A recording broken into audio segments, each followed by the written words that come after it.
L'anophèle, moustique qui prolifère en zone tropicale, n'est que le moyen de transport, le vecteur, du paludisme. Le véritable coupable, c'est le parasite qu'il transmet, le plasmodium.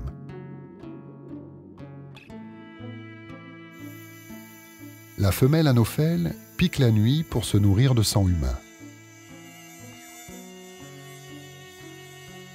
Si sa victime est déjà infectée, le moustique aspire avec le sang de nombreux parasites.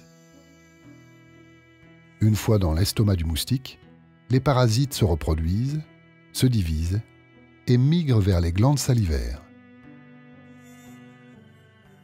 À l'occasion d'une piqûre, les parasites infesteront le sang de leur nouvelle victime. Dans le corps humain, le plasmodium entame une phase de multiples mutations. De sporozoïte, il devient trophozoïte, puis schizonte, puis mérozoïte, et enfin gamétocyte. Toutes ces métamorphoses lui permettent d'échapper au barrage dressé par le système immunitaire de ses victimes.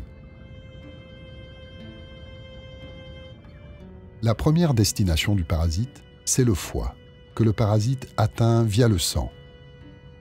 Ici, aucune réaction du corps humain. Le parasite peut alors tranquillement infecter les cellules du foie et se multiplier. Jusqu'au jour où les cellules du foie éclatent et libèrent massivement les parasites dans le sang, provoquant les premiers symptômes, des frissons.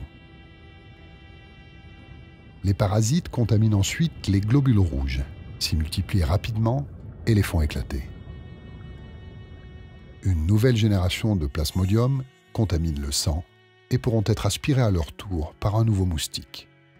Le cycle est bouclé.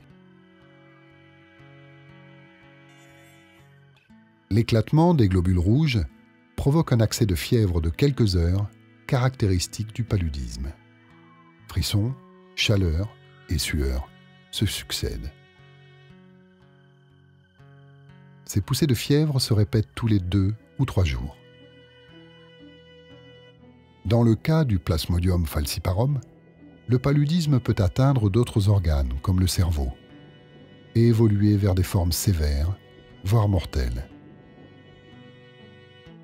Les populations qui ont contracté plusieurs fois la maladie deviennent partiellement immunisées.